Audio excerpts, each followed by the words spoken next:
All right.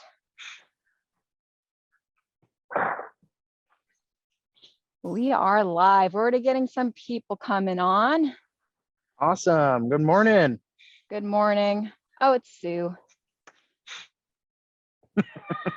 Hi, Sue.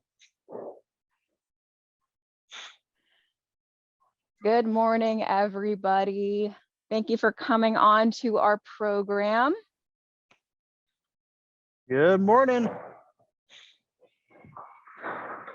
So while y'all folks are trickling in, we don't want to, miss anybody with our information. So we're going to launch a poll. This program is about fires. We're going to launch this poll and keep it up for a while people are coming in, just so then you have something kind of to do while you wait.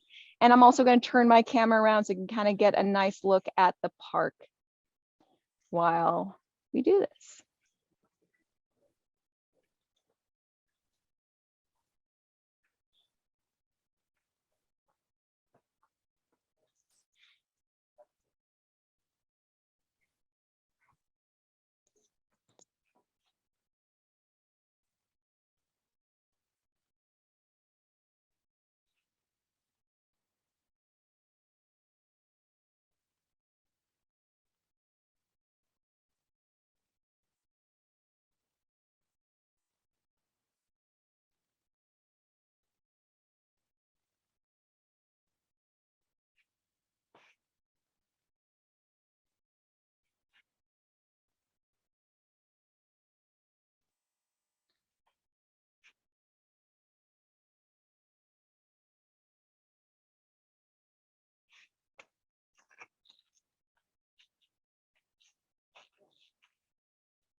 Welcome, everyone. We're just doing this poll right now while we wait for more people to come on in. Vote however you like.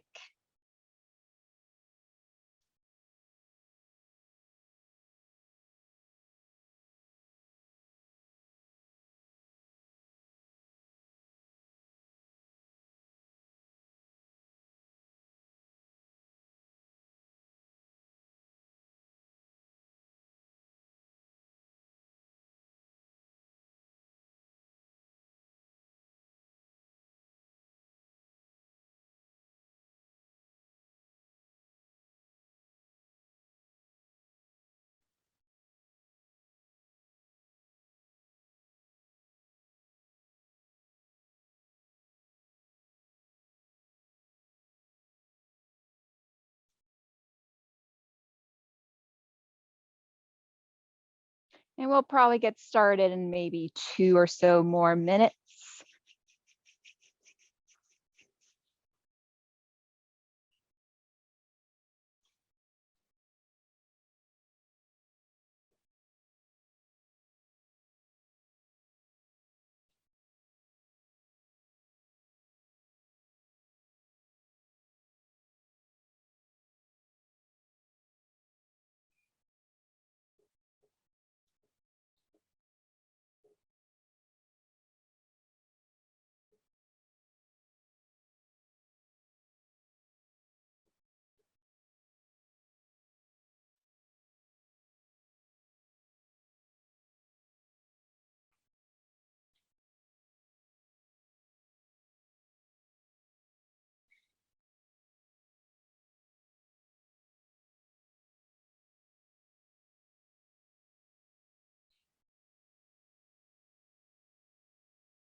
All right, those of you that are on, go ahead, and if you want to do a vote for how you feel about fire, go ahead and do that.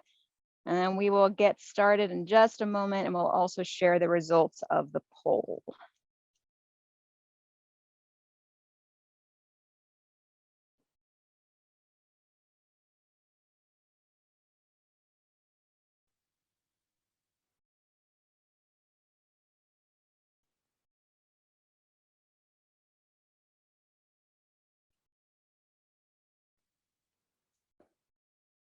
All right.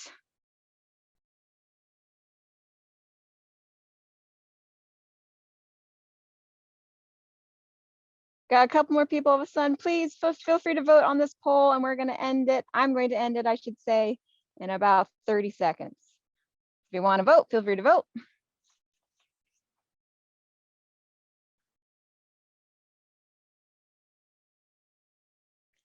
All right, 10 seconds to vote.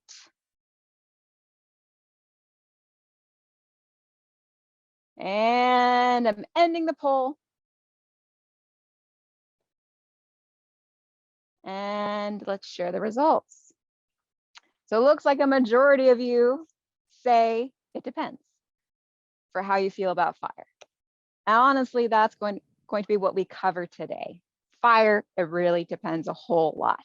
So thank you all for voting, expressing your opinion. My name is Lily. I am at Calaveras Big Trees State Park. Hi, everyone. My name is Caleb, and I am at Columbia State Historic Park.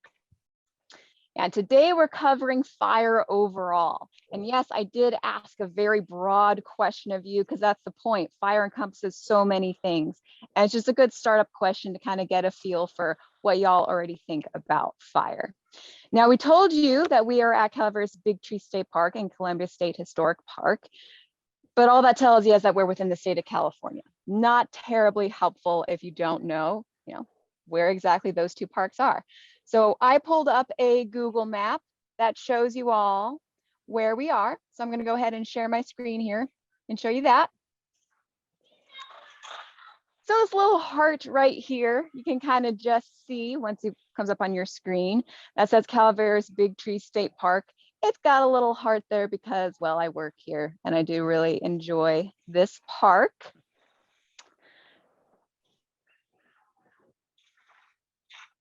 So as you can see, I am not too far away from Columbia State Historic Park. There it is, right here. We're only about half an hour away from each other. I'm just further up the mountain than Caleb, but we're pretty close. And we're also, relatively speaking, close to the border of Nevada, which is right here. That means we're not in the Sierra Nevada mountains, like not way up there, but we're at what's called the foothills of Sierra Nevadas. So we're not super high up in the mountains, but we are, kind of around there. I do want to apologize if my internet connection isn't great. I am in the middle of a forested park, so if there's a little delay in what I'm showing you, I apologize, but hopefully now you can see the heart is where I am at Big Trees, Columbia State Historic Park. It's what's pinned right now, all right? So let's zoom this out even further so you can see where we are within California, kind of in the middle section of it, So when we're talking about fire, we're going to talk about fire within that particular area. And I do want to say for this program, we'll be talking a bit about fire. And at the end, we'll go through the Q&A for any questions you may have. So if you are asking Q&A questions now, we're not going to get to them until the very end. So if you want to hold on to your question till then, that's fine. If you want to ask it now, that's okay too. We'll look through them at the end and see if there's any we haven't answered yet. All right. So I'm going to take it away on my end, and then we're going to switch over to Caleb. But I asked you all, okay, how do you feel about fire? Very broad question. I like to bring that up because, well, there's all sorts of different things you can feel when you feel about fire. For me, though, if I'm thinking about fire, I just like to think about it from the basic scientific standpoint. What is it anyway? If you had to define it, how would you do so? Well, fire is just the chemical reaction of fuel and oxygen to produce light and heat. But it's not just that, because then otherwise we'd be on fire and be burning and all this stuff, and we probably wouldn't be alive. So there has to be a little something extra to get it going. And that little something extra is energy, often in the form of heat. So for example, if you have a lighter, like maybe this one, or maybe one of the longer kind of clicking ones, or even a match, you have to put in energy in order to get it going, right? I had to move my thumb around, get some friction going, put in that energy in the form of heat, and then the fire sparked from the fuel in here and the oxygen in the air. So those three components We like to think about those three components in terms of a fire triangle. It's a good way to visualize it. And it also is a good way to think about how to make a fire bigger or how to make a fire smaller. So if you've ever built your own fire in a campfire, maybe like this one, hopefully if you're ever in the outdoors, it is in a campfire ring like this one, because we do not want you to be irresponsible with fire. If you've ever built one, you know also how to put it out. Maybe you douse it with water or you kind of shovel it around, put some dirt on it. Any one of those three things, what you're doing is getting rid of the oxygen. You are smothering, literally smothering the fire. You're suffocating it. It's not able to get any more oxygen, so it gets put out. If the water is also cold water, then you're also getting rid of the heat, right? And that's one of the reasons why, at least maybe not as much now, but much more so in the past, we don't tend to get fires in the wintertime. It's just too cold to get enough energy going to light it up. And then you also know if you built your own fire, that eventually it'll go out if you just don't put any more fuel on it. You put in a couple logs, you let it burn out and it'll be all done, because fire consumes the fuel it has. When there's no more fuel, the fire is put out. So we're thinking about it from a wildfire perspective. We have to think about these three things as well to make a smaller fire, so having less of each of those, or a bigger, more intense fire, having more of each of these, or at least some of these. So I'm going to talk about the two extremes of the having less or the having more. There's of course things in the middle, there's always shades of gray, but we're just going to focus on those two because there's so much going on with wildfires. If there's not a lot of fuel, oxygen, heat, then we have a fire that is a surface fire. So that means it sticks low to the ground, it doesn't tend to climb up on anything, and maybe it doesn't burn a whole lot. So if there is a fire, for example, in the wintertime, that would be one in which there's not enough heat, so it'll probably be more of a surface fire. So you'll see still a lot of green after that. You'll still see the trees standing after that, and it won't do a whole lot of damage in terms of killing plants or anything along those lines. Caleb, can you tell me, can you see my screen right now? It says you have started screen sharing is all. Okay, but you can't quite see the photo yet? No, I cannot. Okay. That's all right. So I'll wait a little bit more for you to see it. If not, that's okay. I'll be showing you another picture later on in which you can see that it is a surface fire, sticks to the ground, doesn't climb all the way up.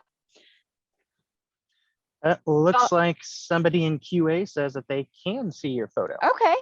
Well, my screen says you can't, so I'll just share it and hope for the best. That happens sometimes when you're in a park and you don't have great internet connection, unfortunately. So that's a surface fire. If it is a fire that has a ton of fuel, oxygen, and heat, then of course it's going to be a whole lot bigger. And that'll be something called a crown fire. A crown fire is one in which the fire can climb all the way up to the top of the tree. We call that the crown of the tree, just like how you have a crown on top of people's heads, right? And it'll burn up there. That is far more likely to kill a tree than surface fire, because if it gets to the top, the tree is often less protected up there from fire. That's where all of the leaves or needles are of the tree. So it's hard for it to create its own food if that's all burned up. And it's often where cones that have seeds or any other sort of seed structure is as well. So it's hard for that tree to even reproduce, let alone survive itself.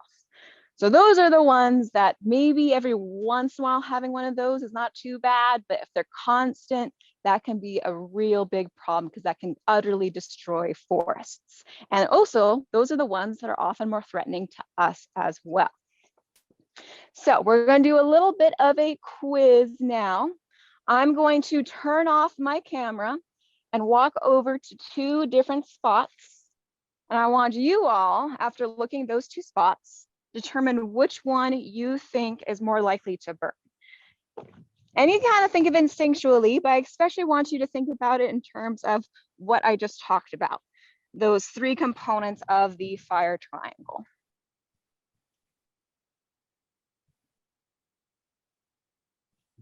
All right, so this is spot number one. Just consider it. I'll give you all about 30 seconds just to look at it. Think about what's going on here in terms of the fire triangle.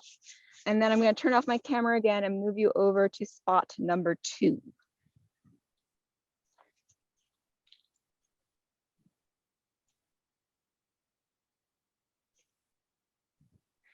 All right, turn off my camera now.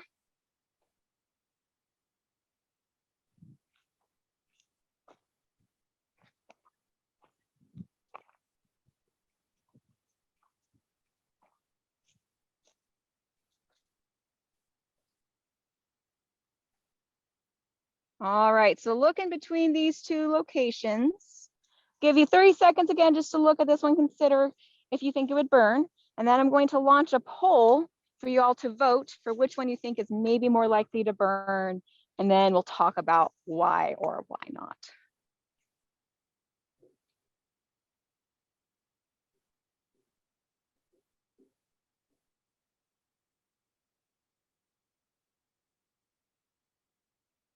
All right, I'm going to launch that poll.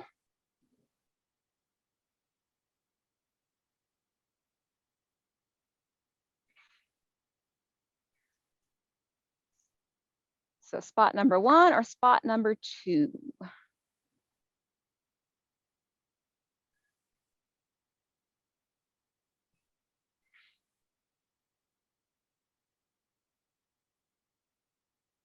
I'll give you all for voting maybe another 20 seconds to vote. Looks like a majority of you voted already.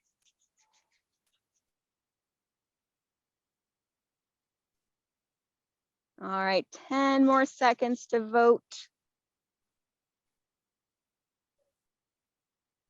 Okay, I'm closing it off and I'm going to go ahead and share it. So it looks like a majority of you, a pretty strong majority of you, thought that location number 2 is more likely to burn or maybe have a bigger burn. And I actually agree with you there. I also think spot number 2 is more likely to burn. What's behind me right now is spot number 1. You can see that there is some fuel there. Definitely lots of like that dry fuel, right? There's not a whole lot of green, but there's not a ton, especially not compared to location number 2 over here, right? We have a lot of twiggy plants over here. We have a log back there.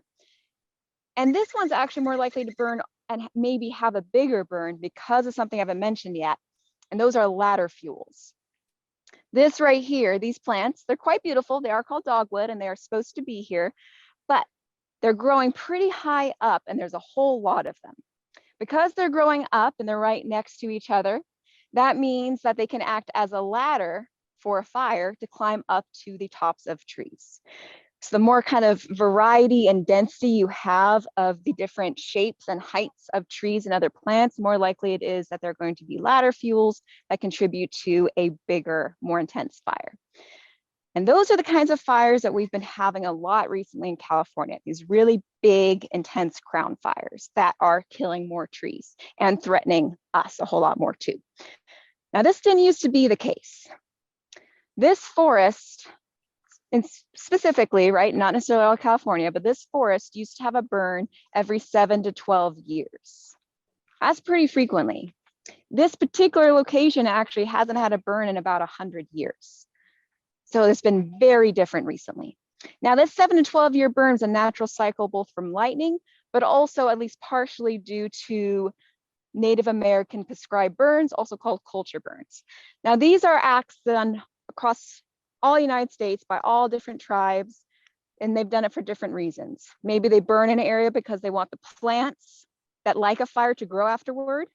Lots of berries enjoy a post-fire area. So like the Native Americans in Minnesota, they would burn to promote blueberries, for example. In more Northern California, they would burn to promote hazel so they could use the twigs for basket weaving. So there's many reasons why they might have done a burn. Maybe it was to protect themselves as well, so they can control it themselves and not need to worry about a bigger wildfire burn.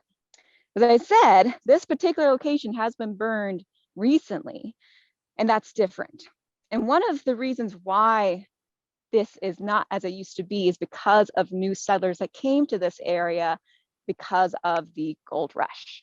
So Caleb, do you want to talk a bit about the gold rush and how they do fire? I sure do. So, as Lillie was explaining, with fire being a natural part of California's ecosystem, it was never really a matter of if, but more of a matter of when old gold rush towns like Colombia here would catch on fire. So, I'm going to do a quick little spin around so you can kind of see what some of our buildings are made of today. You see, we got some wood structures, but we have quite a few brick buildings here. Now, this wasn't always the case. The idea that most of our gold miners had when they came to places like Colombia was to get rich quick and then go home. So I'm going to launch a poll here to see if you can take a guess at what you think this town used to be made of.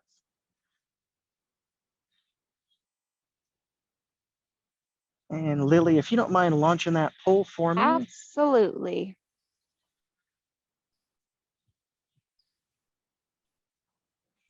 All right.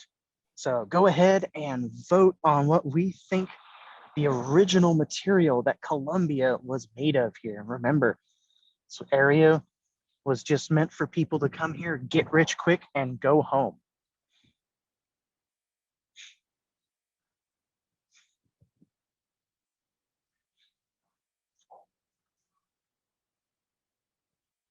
And we'll give a few more seconds.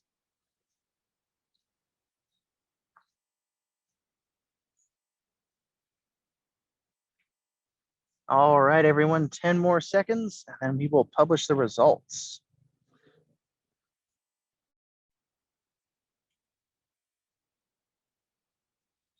And if you can go ahead and end the poll for me.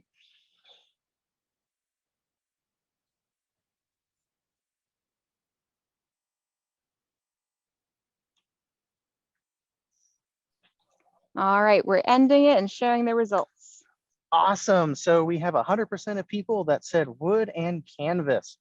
And that is correct. Colombia was a tent town. And I have a nice little picture here. I'm going to share my screen real quick because I'm on an iPhone. I'm going to turn sideways a little bit. But don't worry, once I show you the picture, it'll go back the correct way. So here's a picture of an old tent similar to what the ones that the gold miners would have been living in when they came to places like Colombia. And the importance of the gold rush is before it happened, we probably had somewhere between, the estimates are 100,000 to 300,000 Native Americans living in California. And over the span of the gold rush, we had over 300,000 people immigrate from all over the world.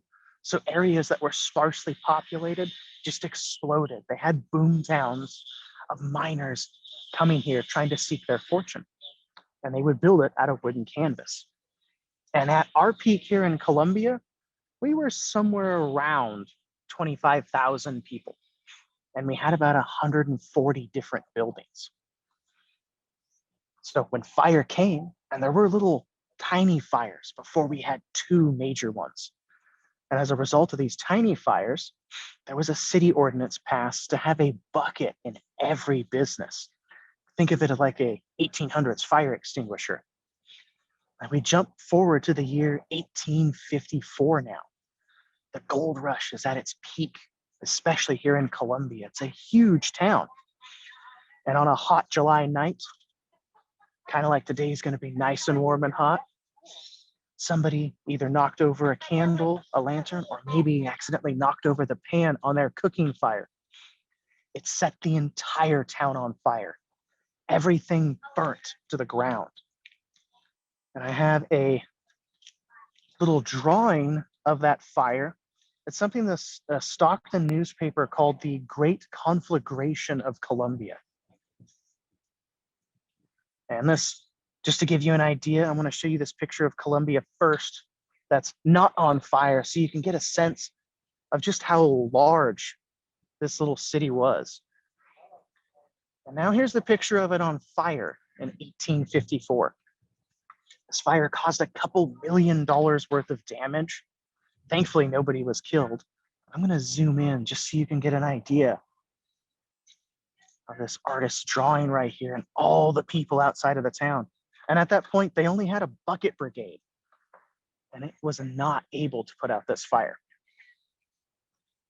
So the very next day after our fire, while the ashes were still hot, our gold miners returned to mining for gold. Some of the businesses started trying to reopen, and a few of the wealthier merchants started to rebuild their stores out of the brick and iron, like this one behind me. And this one behind me is the Knapp store. It's one of the ones that was built in 1854 by Sewell Knapp.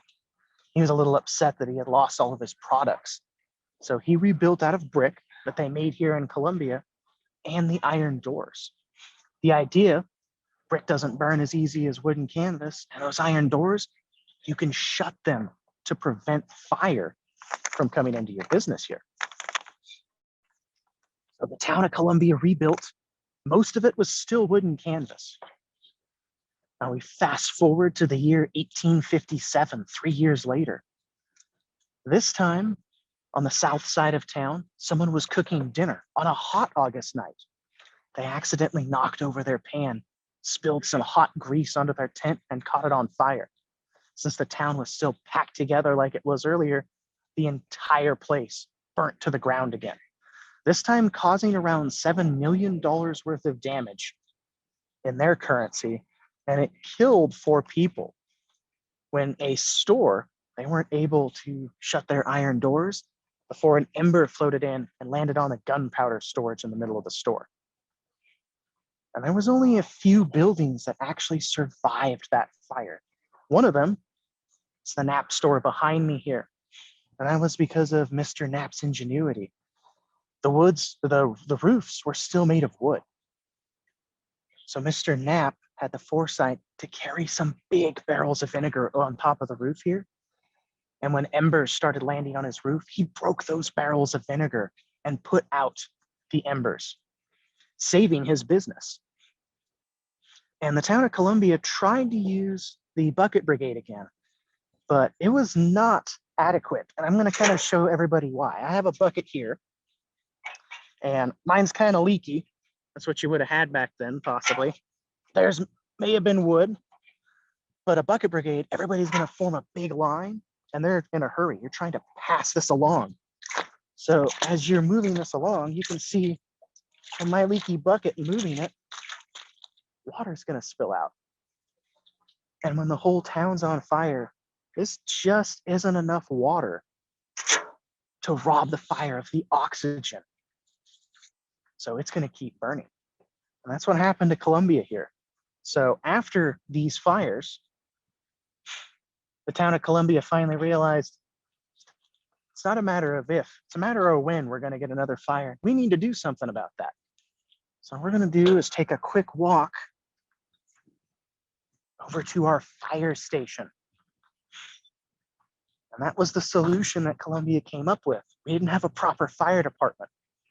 So we founded the Colombia Volunteer Fire Department, and they began to search for a proper fire engine, a hand pumper, so they could actually put out any future fires. Now, the hand pumper that they found was in the city of San Francisco. I'm going to show y'all a picture once I plant my tripod here. So the first hand pumper we had was Pepite. And my screen's going to turn sideways again. And I almost forgot to show you this picture. So this was the Knapp store that we were in front of. Even though it survived the fire of 1857, it didn't survive without any scars. This is the beam, the support beam. It was so hot that it charred it. And you can still see it to this day inside the museum. But this is little Pepite here, our first hand pumper. Now, Pepite's story is it was built in Boston, and it was being shipped to the King of Tahiti. The actual pronunciation of its name is Papaete. And it made its way to the port of San Francisco, like many gold miners. From what we can tell, the crew of the ship, they got gold fever and rushed into the hills looking for gold, and they abandoned the ship. It's a common problem for San Francisco. So San Francisco sent people to reclaim the cargo on those ships, and they pulled out Pepite. And they used it to fight a few fires. And then hearing that the city of Colombia needed a proper hand pumper, they offered to sell it to us for $1,800. But Colombia didn't have the money at the time. So all the ladies here in Colombia, they got together and threw a fundraiser dinner and raised $2,000 so we could purchase Pepite. And they sent one of the fire captains down there to the city of San Francisco to purchase Pepite and bring it up. And that was in 1859. So a few years after our fire department was founded. Now they decided that since we were a big enough city, we needed 2 hand pumpers. So our second hand pumper, there we go, was Monumental, again purchased from the city of San Francisco a year after we bought Pepite. Monumental's twice the size, and we bought it from San Francisco for $2,500. And again, the ladies of Colombia got together and threw a fundraiser to raise that money. So after Colombia got those hand pumpers, we needed a place to get water. And we dug 7 cisterns in our city. And this right here is one of our cisterns that we had. It's the size of an Olympic swimming pool. So if a fire happened, someone would come here and they would ring the bell on our fire station here, which would signal the fire department, which was 30 men strong, to come running. They'd grab one of the hand pumpers, rush to the location of the fire, and drop a hose inside one of those cisterns. And those little bars that you saw on the hand pumper, you have to have 6 men on each side pumping it. The entire fire engine is people powered, even getting to the location. And that's why we had those massive fire crews. You needed those 30 men because the 12 men that were pumping had to get switched out every 2 minutes or so, or they'd pass out from exhaustion. So after we got those hand pumpers on our cisterns, Colombia never really experienced fires of the same devastation as 1854 and 57. But we still had fires in parts of the city that burnt down. And as the years went on and it crept in to the 20th century, Monumental wasn't used as much because Monumental is very heavy. So most of the time that engine company would just grab a hose cart and join Pepite. And in the early 1900s, we started switching from those hand pumpers to fire engines with combustion motors in them. And another thing that originated in the 1900s was a new piece of firefighting equipment. And I'm going to bring a picture up so I can show you all this cool little piece of equipment. And there's a little picture of our fire crew in the early 1900s. And right here is something that's called a Pulaski. And this was invented by Ed Pulaski in 1910. He was a Forest Service firefighter, and he invented this to really help fight fires. And I wouldn't say it's so much of an invention as a combination of 2 tools that humans have had for a long time. We have the axe right there, and on that other end is something called an adze, which has been used by humanity for thousands of years. You can use it to pull away dirt or strip bark off trees. It's a very important tool that is still used today. If you look on any Cal Fire engine, our state park fire engines, or even Forest Service fire engines, you'll see at least one person carrying a Pulaski. And this tool came about from a rather large fire that happened in 1910. And Lily's going to tell you all about that. Yeah, so this fire in 1910, it was called the Big Burn, the Great Blow Up, had lots of different names. And it wasn't only significant in that it helped innovate more tools to combat fire, but also helped spark a change that made it such that forests were managed differently. So this fire happened in the kind of the Rocky Mountain area, and it burned 3 million acres and killed 86 people. It was devastating. It was probably caused by humans, maybe caused by trains. It's a little hard to know for sure. But we do know is that during this 1910 period is when forest management was just kind of getting its start. Forest Service was new, other agencies were new, and they were trying to figure out how do we want to manage these forests. They often didn't take into account the people who already lived there, such as the people who've, been there for a while, the settlers been there for a while, or the Native Americans. So after this big fire, they said, you know what? Fire is scary. Fire is devastating. Fire can kill people. So we don't like any fire ever at all. So they established what's called the zero tolerance policy for fire. Now, granted, not every single fire could get put out. That's almost impossible to do. They did their best and they did a pretty good job. The problem is, I told you before that a place like this forest here, is used to having a burn every 7 to 12 years. So because of the zero tolerance policy, it hasn't burned in a very long time. If you remember the fire triangle, fire needs fuel, but fire will also use up the fuel and eventually get rid of it. So if we don't have a burn in ages in a spot that used to burn all the time, that means fuel has built up. It used to get taken away every, let's just say 10 years for this location, but now there's more and more of it. And that's not only in the form of like fallen logs, that's also in the form of all these trees behind us here. Plants that used to get burned away and maybe only grow a couple have now grown dozens and dozens. So we have a very high density here.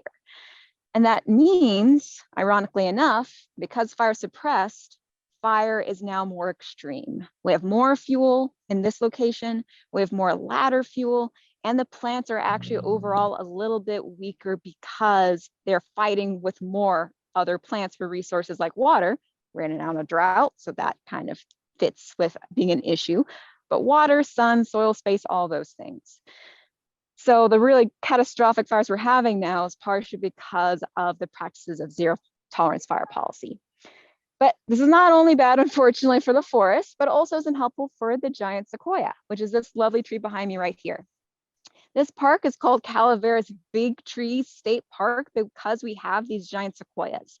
The giant sequoia is the biggest individual tree ever, not only in the world, but so far we think have ever existed, which is pretty special. Now, this particular tree behind me is not the biggest one ever. It's not the biggest one even in this park, but it is the only living one that I also have at least a little bit of internet connection to. So that's why we like to use it. And it is right along the trail. You might have seen a couple people walking by. So I'm going to walk right up to this one because it is by the trail. If you see a tree off the trail, please don't go over off the trail to get to it. Just approach the ones that are already on the trail. So I'll give you a sense for how big this particular tree is. I'm going to stretch out my arms here. And you can see my wingspan is 5 feet. So fingertip to fingertip is 5 feet. And I don't know, this tree's maybe 10 feet across, something like that. And this bigness of a giant sequoia is not just how wide it is, but it's also how tall it is. You have to add up those two things. So I'm going to make sure y'all can see just how tall this tree is. Pan down, you can see the very bottom down there.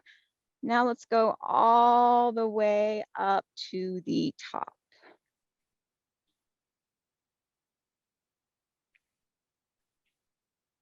All right, you can see these trees are very, very tall.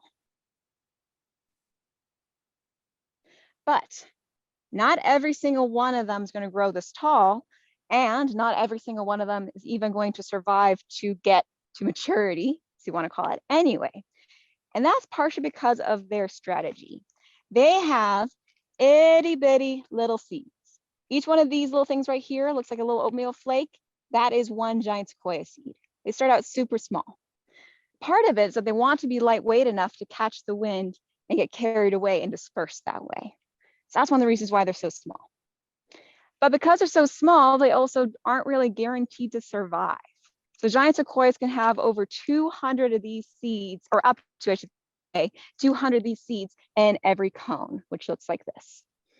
But these seeds are more guaranteed to survive and produce a nice, big, healthy tree in the future if they're released from the cones after signs of smoke and heat.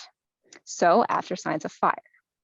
Giant sequoias love space, they love sun, they love easy access to nutritious soil underneath the leaf litter. The leaf litter is this kind of stuff you find on the forest floor. Bits of bark, bits of twigs, maybe some cones, needles, those sorts of things. So if a fire goes through a forest like this one, and it's a low burning fire, not one of those catastrophic surface fires, but if it goes through the area, it opens up space because it burns away some plants. That also reduces competition. It enables more sun to come on down because again, it clears away more space and it burns away that leaf litter such that there's easier access to nutritional soil underneath all of that.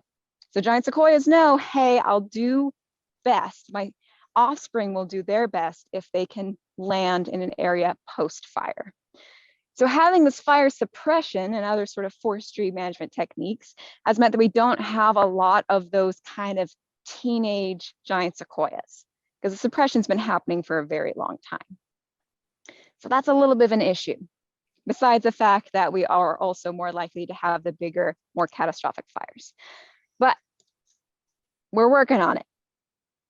So not only here, but all across, honestly, the world, people are doing things called prescribed burns.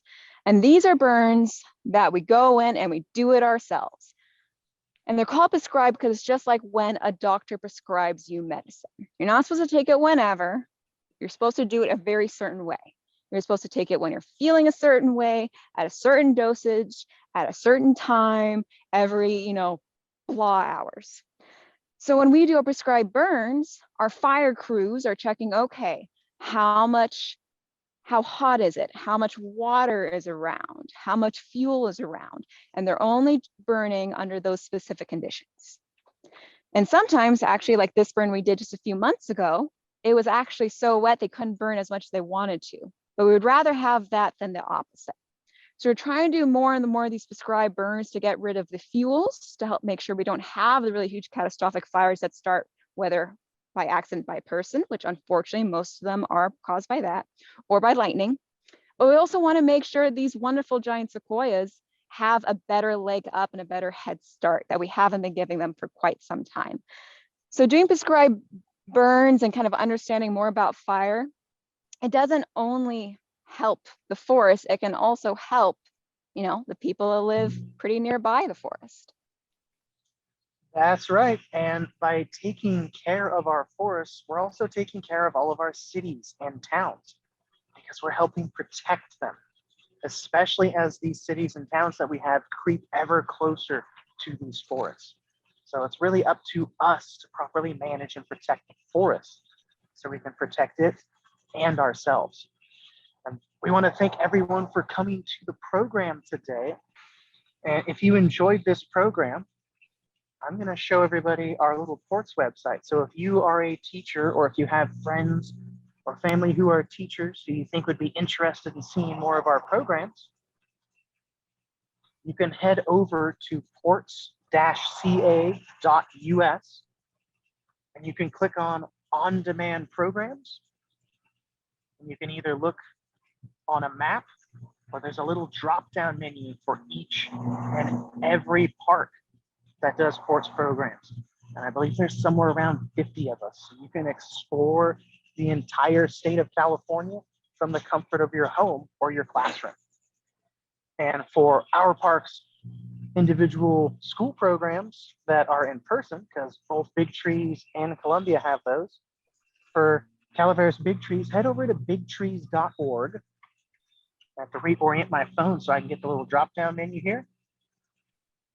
You click on that little drop-down menu and go over to education, 8 through 12 school tours, and it'll take you right to the site you need to go so you can register for a guided school tour at Big Trees. And if you're interested in coming to Columbia State Historic Park, head over to friendsofcolumbiashp.com, and then you'll click on schools, and it'll bring you to the various in-person school programs and how to register from there. Yeah, and if you are not, if you're not with a school, if you just want to come by and visit, but you're a little leery about the fact that some parks cost money, Columbia State Historic Park is free, and Calaveras Big Trees State Park can be free. I'll give you the two options for if you do want to visit, but a little maybe worried about the cost. So we have one specifically for fourth graders. It's called the Fourth Grade Adventure Pass. And that's fourth grade as in starting September 1st. If you're going to be a fourth grade during that school year, you can sign up for it. It won't get you into every single state park for free, but we'll get you into 19 of the big ones, including Calaveras Big Tree State Park. So if you just look up fourth grade adventure pass online for California state parks, you can see this and you can apply for it. It's really easy. It's just like, yes, I'm a fourth grader. Here's my name and address, and here's where you can mail my pass to. So folks who are with your fourth graders, help them out with this, but it's a very easy process. And again, you can get into state parks like mine for free with that. If you are not a fourth grader or you don't know any fourth graders, you can still get into parks like mine for free with the California State Library Parks Pass. If you have a library card at your local library, anywhere in the state of California, you can go to your local library, say, hey, can I check out a state parks pass for however many number of days? How many days you can check it out for varies with your library, so kids kind of check with them. But they'll give you a free day use pass to go to any state park. So the fourth grade one's restricted to just a couple parks. This one is for any park. You check it out, you can use your pass, and you can go visit Calaveras Big Trees or wherever your local state park is. So definitely make sure you look this up. This is a new program. Well, they're both relatively new, but this is especially new. So please use that if you're a little leery about the cost of coming to a park like this one. All right, well, thank you all for tuning in. We're going to stop recording, and feel free to, if you have questions, put in the Q&A. We'll linger for another few minutes, and if there's no Q&As, then that's all right. We'll just end the webinar there.